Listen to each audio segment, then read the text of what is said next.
12월 28일 라이트 앤 딜라이트 말씀 묵상 시작하겠습니다. 사랑하는 주님, 주님의 말씀 앞에 우리의 마음을 엽니다. 우리를 성령으로 충만하게 하시고 주님께서 주신 지혜로 말씀을 깨달으며 주님께서 주신 힘으로 말씀에 순종하며 살게 하옵소서. 예수님 이름으로 기도합니다. 아멘.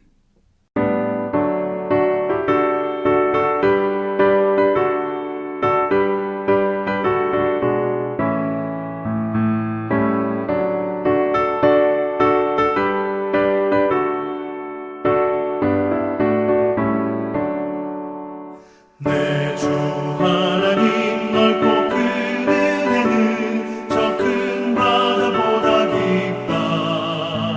너도 다 주를 길러 깊은 대로 저 한가운데 가보라. 언덕을 따라서 창가에 배 띄워 내 주 예수 은혜의 바다로 내 맘 건져가라. 왜 너 인생은 언제나 거기서 저 큰 바다 물결 보고 그 밑 모르는 깊은 바다 속을 한 번 헤아려 한번아. 언덕을 따라서 창가에 배 띄워 내 주 예수 은혜의 바다로 내 맘 건져가라.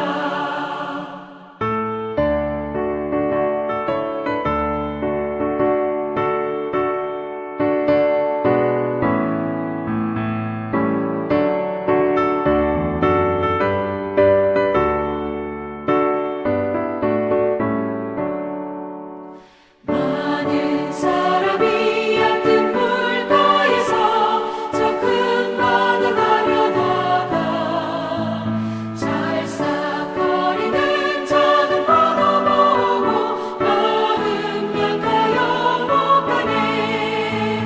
언덕을 따라서 창가에 배 띄워 내 주 예수 은혜의 바다로 내 맘 건져가라. 자 곧 가거라 이제 곧 가거라 저 큰 은혜 바다 향해. 자 곧 내 노를 저 깊은 데로 가라 망망한 바다로. 언덕을 따라서 창가에 배 띄워 내 주 예수 은혜의 바다로 내 맘 건져가라.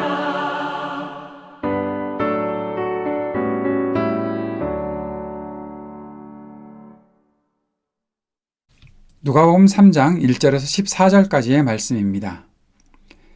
디베리 황제가 왕위에 오른 지 15째 해에 곧 본디오 빌라도가 총독으로 유대를 통치하고 헤롯이 분봉왕으로 갈릴리를 다스리고 그의 동생 빌립이 분봉왕으로 이두레와 드라고닛 지방을 다스리고 루사니아가 분봉왕으로 아빌레네를 다스리고 안나스와 가야바가 대제사장으로 있을 때에 하나님의 말씀이 광야에 있는 사가랴의 아들 요한에게 내렸다. 요한은 요단강 주변 온 지역을 찾아가서 죄 사함을 받게 하는 회개의 세례를 선포하였다. 그것은 이사야의 예언서에 적혀있는 대로였다. 광야에서 외치는 이의 소리가 있다. 너희는 주님의 길을 예비하고 그 길을 곧게 하여라. 모든 골짜기는 메우고 모든 산과 언덕은 평평하게 하고 굽은 것은 곧게 하고 험한 길은 평탄하게 해야 할 것이니 모든 사람이 하나님의 구원을 보게 될 것이다. 요한은 자기에게 세례를 받으러 나오는 무리에게 말하였다. 독사의 자식들아, 누가 너희에게 닥쳐올 진노를 피하라고 일러주더냐. 회개에 알맞는 열매를 맺어라. 너희는 속으로 아브라함은 우리의 조상이다 하고 말하지 말아라. 내가 너희에게 말한다. 하나님께서는 이 돌들로도 아브라함의 자손을 만드실 수 있다. 도끼를 이미 나무 뿌리에 갖다 놓으셨다. 그러므로 좋은 열매를 맺지 않는 나무는 다 찍어서 불 속에 던지신다. 무리가 요한에게 물었다. 그러면 우리는 무엇을 해야 합니까? 요한이 그들에게 대답하였다. 속옷을 2벌 가진 사람은 없는 사람에게 나누어 주고 먹을 것을 가진 사람도 그렇게 하여라. 세리들도 세례를 받으러 와서 그에게 물었다. 선생님, 우리는 무엇을 해야 하겠습니까? 요한은 그들에게 대답하였다. 너에게 정해준 것보다 더 받지 말아라. 또 군인들도 그에게 물었다. 그러면 우리들은 무엇을 해야겠습니까? 요한이 그들에게 대답하였다. 아무에게도 협박하여 억지로 빼앗거나 거짓 고소를 하여 빼앗거나 속여서 빼앗지 말고 너희의 봉급으로 만족하게 여겨라. 아멘. 누가복음 3장에서는 이제 세례 요한이 사역을 시작하는 장면이 나타나 있습니다. 그리고 단지 그의 사역만 기록한 것이 아니라 어떠한 때, 어떠한 환경에서 세례 요한의 이 세례 사역이 진행되고 어떠한 모습을 그가 가지고서 사역했는지 말해주고 있지요. 디베리오 황제가 왕위에 오른 지 15해 로마의 상황들을 말해주고 있고 그때 이스라엘과 로마의 관계가 어떠했는지 본디오 빌라도가 총독으로 유대를 통치하던 때라고 설명하고 있고 유대, 이스라엘은 어떠한 모습들을 가지고 정치적이고 종교적인 상황들이 있었는지를 가르쳐주고 있죠. 헤롯이 분봉왕으로 갈릴리를 다스리고 그 동생 빌립이 이두레와 드라고니 지방을 다스리고 루사니아가 아빌레네를 다스리고 정치적인 상황에서 여러 가지가 참 혼란스러운 시대다라는 것을 이 상황을 통해서도 알 수가 있습니다.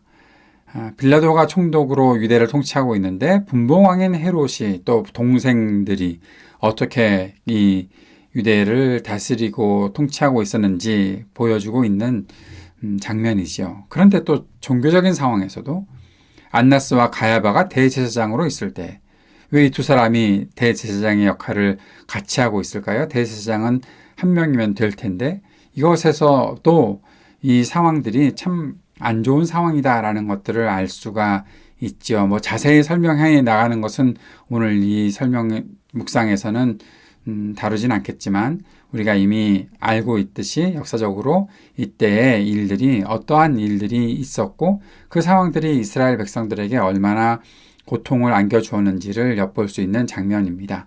이러한 때에 하나님의 말씀이 임했다는 거죠.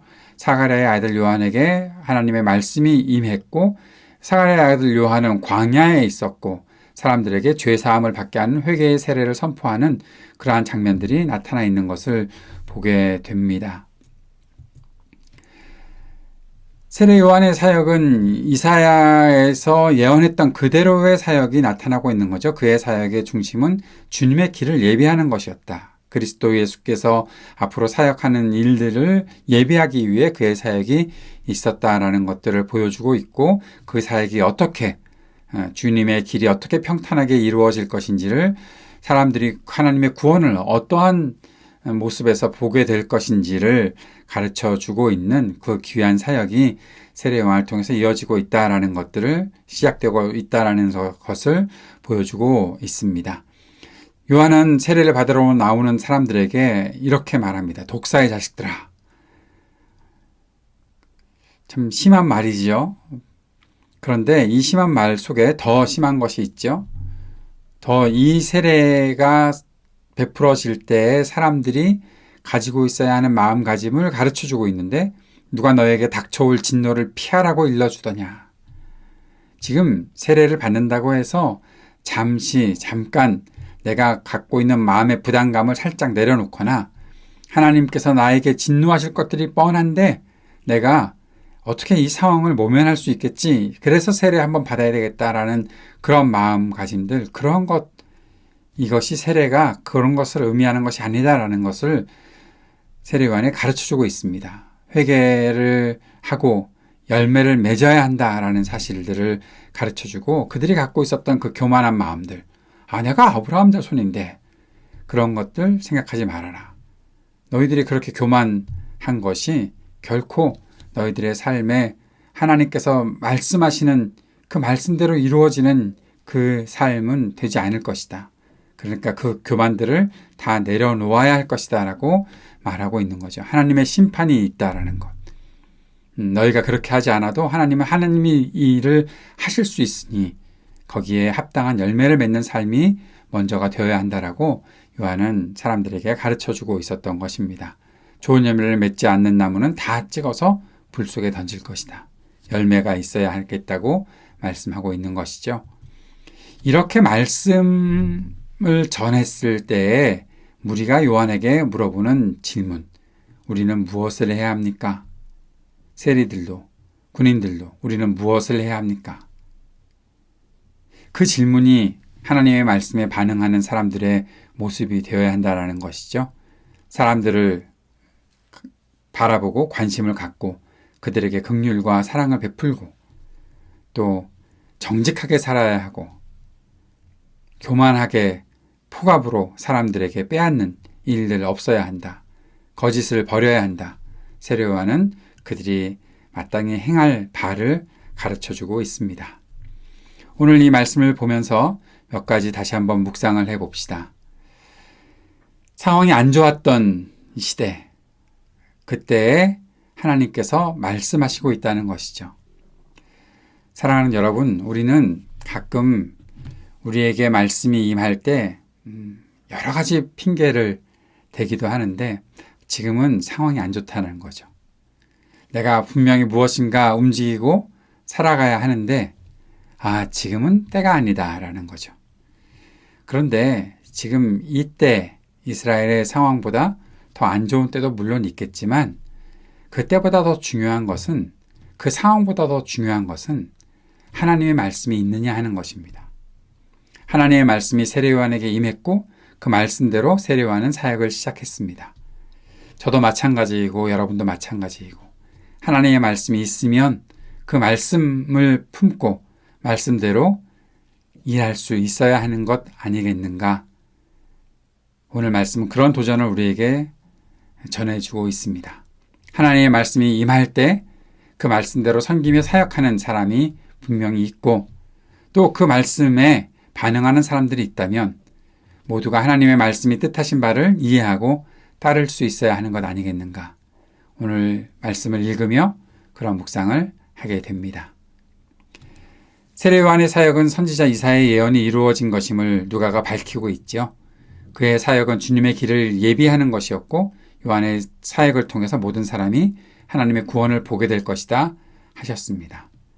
이것을 우리가 분명히 이해하고 있다면 하나님의 일들을 우리가 이루어가는 것, 그 말씀대로 살아가는 것, 그것이 얼마나 중요한 일이겠는가 그 생각으로 말씀대로 살아가는 우리의 삶이 될 수 있었으면 좋겠고 그러한 사역이 될 수 있으면 좋겠습니다. 말씀의 빛이 비추어지고 말씀의 길이 열릴 때 그 길을 가로막고 있었던 모든 죄는 없어져야 하겠지요. 내 생각대로, 내 경험대로, 내가 갖고 있었던 조건이 이러한데 그런 식으로 하나님 앞에 교만을 갖고 또 기득권을 찾으려 하는 그러한 일들은 없어져야 할 것입니다.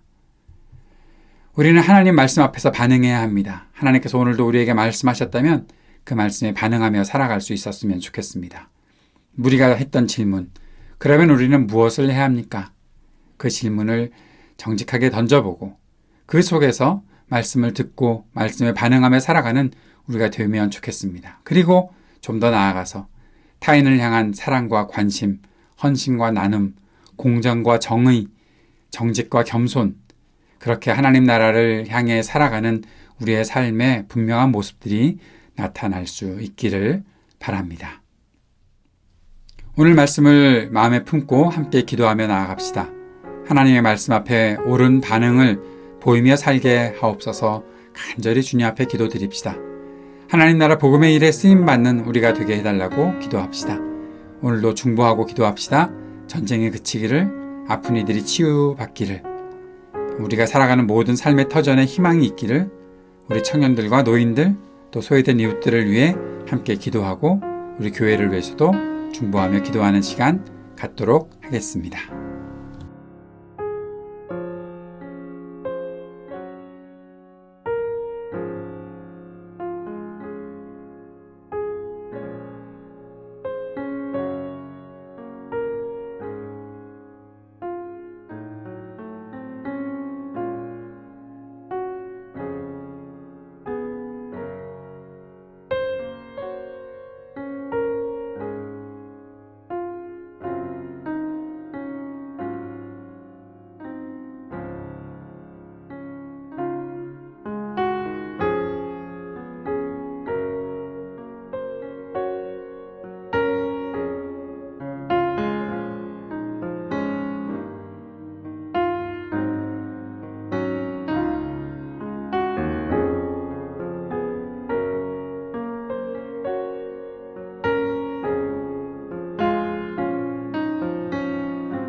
하늘에 계신 우리 아버지여, 이름이 거룩히 여김을 받으시오며 나라가 임하시오며 뜻이 하늘에서 이루어진 것 같이 땅에서도 이루어지이다. 오늘 우리에게 일용할 양식을 주시옵고 우리가 우리에게 죄 지은 자를 사하여 준 것 같이 우리의 죄를 사하여 주시옵고 우리를 시험에 들게 하지 마시옵고 다만 악에서 구하시옵소서. 나라와 권세와 영광이 아버지께 영원히 있사옵나이다. 아멘.